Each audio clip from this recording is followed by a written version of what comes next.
where you want it. Bay 12, please. Hello there, Batman fans, and welcome back to another Bay 12 video review. And today we are reviewing The Vampires. DC versus Vampires. We have the Vampire Batman and the Vampire Joker. It got to a point to where we had already gotten a hold of a Vampire Batman to do a Vampire Batman review, but then the Joker's release was coming up really close to that, so just figured we'd wait and do Batman and Joker in one video together, because why not? Why not do the two of them together? These are two very, very awesome figures, and I cannot wait to get into these. So here they are in the packaging.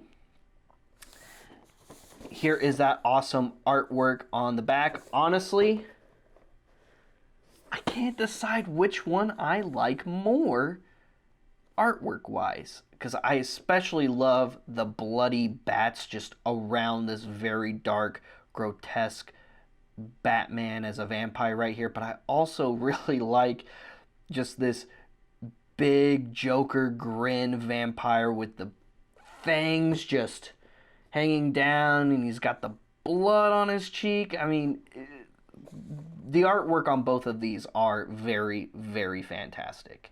And that's pretty much it for the packaging.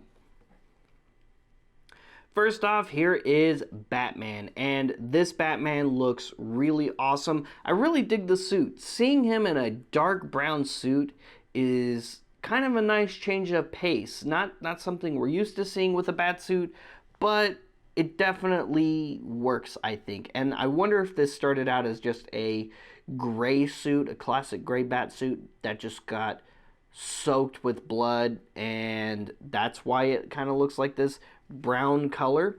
There are some awesome blood details on his hands there. Both of his hands are soaked in blood, and I really like that added level of detail on the hands. He's got blood on his face. He's got these awesome, very intense looking eyes. Overall, this is a very cool figure. He is fully articulated. Head is on a ball joint. Fully articulated shoulders, those inner socket joints, upper bicep, double jointed elbows, wrist joints, upper torso, lower torso, hips, double jointed knees, ankle joints, and toe joints on both feet. He does come with this really cool bat axe. Now, I don't know if he actually has this in the comic or not. I actually haven't had the opportunity to read this comic yet, although this is one I definitely want to get to at some point. And I love how he's got this big, what I assume is silver stake on the end of his axe right there, because that would be very useful for killing vampires.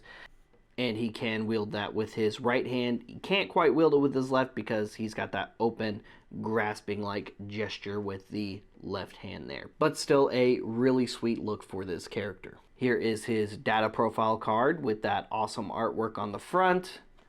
Words and things on the back. Real name, Bruce Wayne. As a child, Bruce Wayne watched as his parents were brutally killed in Gotham City's crime alley.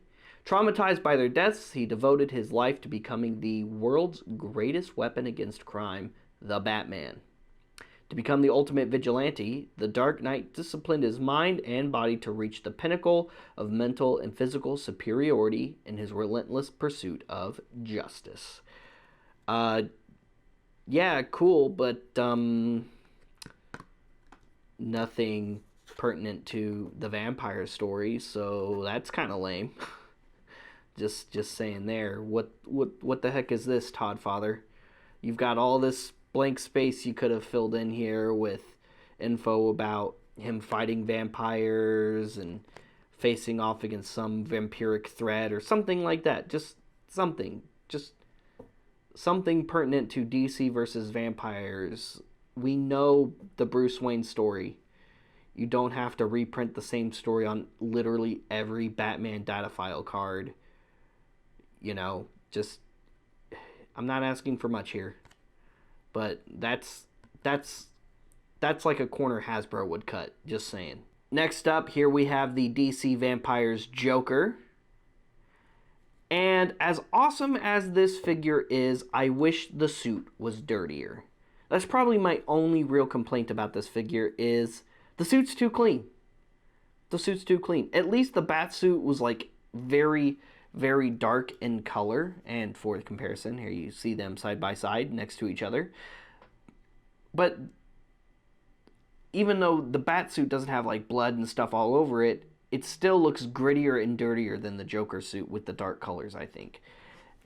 And yeah, the Joker suit just looks just a little too clean. Just a little too clean. Maybe some black wash would, or even a little bit of red wash would make this look a little bit better. But yeah, I'm not crazy about how clean the suit looks. But that aside, I really like the new face sculpt. You can see the fangs molded in the teeth. I'm not sure if the camera's picking that up for you guys or not, but you definitely can if you get in close and look. That face sculpt is awesome. I like how even the hair looks kind of dirty and gritty. They definitely did like a little bit of a black wash on the hair, so they should have done that on the suit too. And his hands are also nice and bloody. Now, instead of having a right hand grasping hand and a left hand like claw open hand like gesture, you have the reverse with Joker. Joker does come with an accessory. He comes with his mallet, so he's got J engraved on that, and then the mallet itself is shaped like his head with a big Pinocchio nose for the handle. And of course he can wield that in his hand like so. And before I forget, this figure is fully articulated. Head is on a ball joint. Fully articulated shoulders in and out, and those inner socket joints. Upper bicep, double jointed elbows, wrist joints, upper and lower torso joints. Even though it's under the coat, it is still there. You can still feel it. And luckily the coat is a nice soft rubbery plastic, so it doesn't really interfere too much with that articulation. Hips, inner thigh joints, double jointed knees, and ankle joints and toe joints. Here is the Joker's data profile card, and love that artwork. Words and things on the back. Real name, unknown. The Joker first appeared in Gotham City around the same time that the Batman arrived on the scene, and since their very first confrontation, the Clown Prince of Crime has been the Dark Knight's most formidable nemesis. While Batman represents justice and order, the Joker is his complete opposite, seeing himself as an agent of chaos, the living embodiment of the cruel randomness of fate. The Joker's psychosis causes his personality to shift between goofy prankster and mass murderer on a dime, making it impossible to predict his next move. It's this unpredictability that really makes him such a dangerous opponent. And again, nice. I like how you filled out the space, this time. But once again, you didn't tell us anything we didn't already know about this character. Yeah, we all know this story about Batman. We all know this story about Joker. It's pretty much literally every take on these characters, guys. What we don't know, for those of us who haven't read the comic at least, is,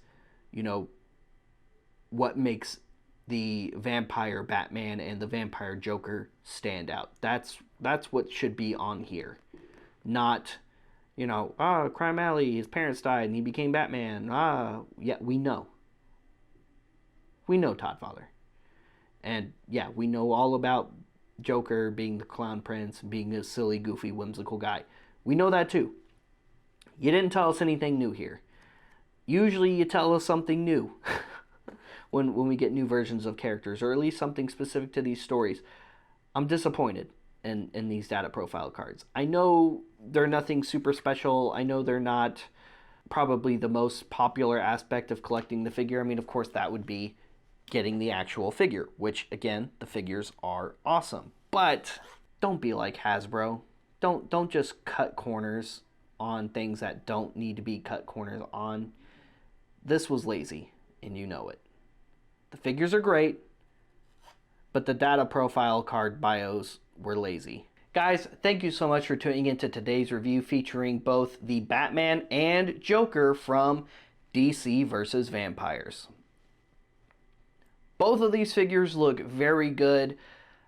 Again, my biggest complaint about these two figures is really just how clean Joker's suit is. Other than that, I really like them both very much. I think they're both really cool, unique takes on these characters from what looks like a really cool comic I just haven't had the chance to read yet. It's one I definitely want to get to here pretty soon, one I'm definitely looking forward to. And every time we've seen Batman take on vampires, it's been pretty cool. One of my favorite Batman vampire memories is from that Batman show where they did a movie special with Batman versus Dracula. In which case, Joker did turn into a vampire in that too, which very cool. That was awesome, and I'm sure DC versus Vampires, the comic, is also very awesome. And like I said, I can't wait to check that out at some point. Like and subscribe, follow us on social media, check out some of our other content here on Bay 12. In case you're local or visiting in town, come by our store. It's inside Order 66 Multiverse in the shops at Willowbend Mall in Plano, Texas. We'll see you guys later. We'll see you another time. Same bat time, same bat channel.